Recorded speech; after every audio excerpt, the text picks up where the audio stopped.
place in town, and I wonder if do you wanna go out, wanna go now.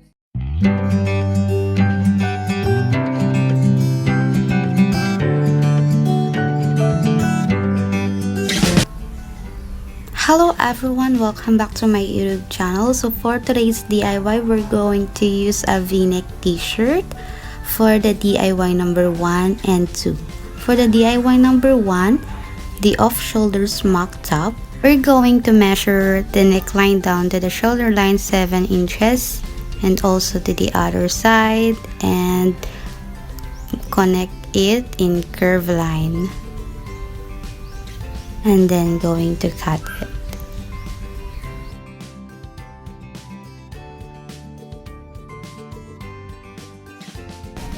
Next is we're going to measure the neckline down to your under bust measurement 7 inches.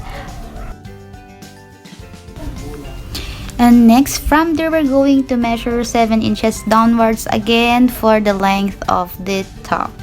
Pwede din nahabaan nyo guys, pero wala na kayong magagawang another top if mahahabaan nyo yung length ng top na gagawin nyo. And then, we're going to measure 3 cm width for the garter space. And draw a straight line each of the 3 cm.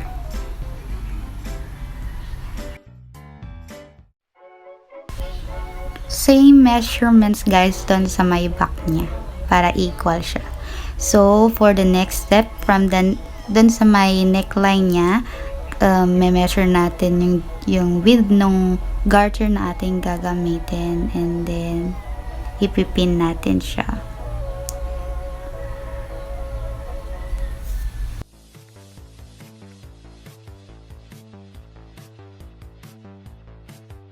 And then from the sewing line and sewing, we're going to sew it like that and leave some hole for the garter. And sewing the garter together.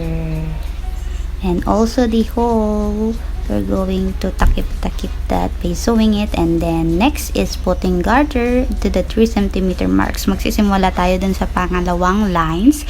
Kasi dun sa first line, that was dun na yung measurement nung bust natin, yung under bust natin. So dun tayo sa second line magsisimula.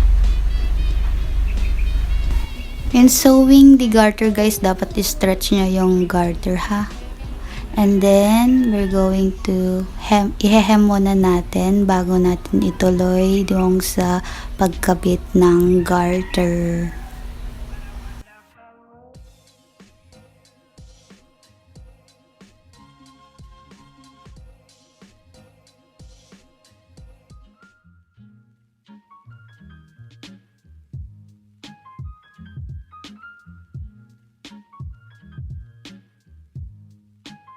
After that, we're going to sew again all the remaining garter.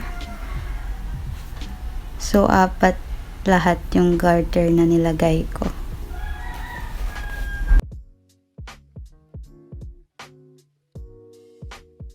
And after that, we're going to put also garter in the sleeves, guys. Okay, we're going to follow the seams on the sleeves part. So like that. So for the DIY number 2, the trendy paper bag. So for the excess of the t-shirts, we're going to cut both sides.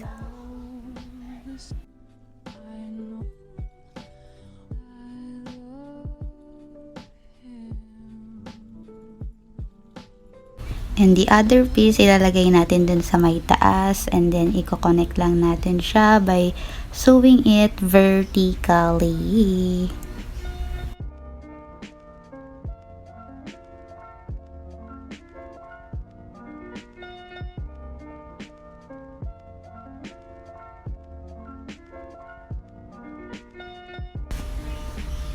And for the next step, guys, is we're going to rip the seams of the upper and lower hem of the top.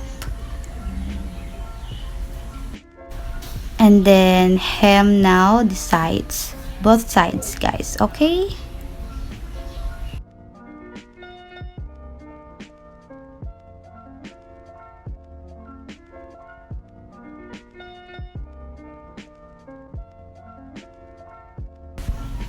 And then, i-hem din natin siya dun sa may upper part, guys, and lower part by hemming it bigger than the usual hem.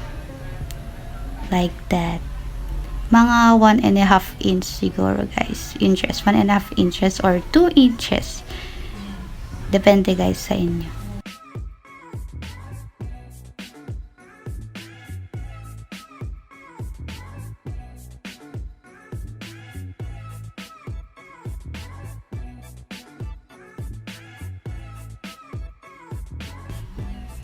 And so again, straight line besides the other seam na tinahin natin. Mga half inch siguro. Ganon. And lastly, we're going to put the straps. Yung straps, guys, it's from the neckline excess of the t-shirt.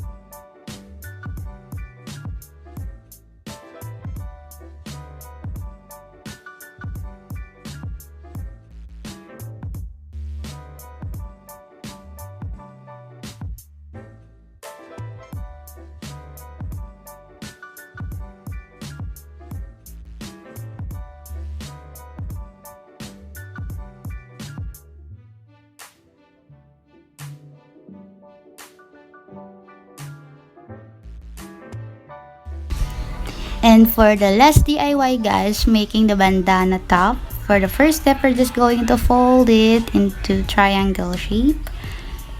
And then we're going to fold it again at each side by mga 1 inch or 2 inches. Kung anong gusto nyong tatahin natin yan. Straight line.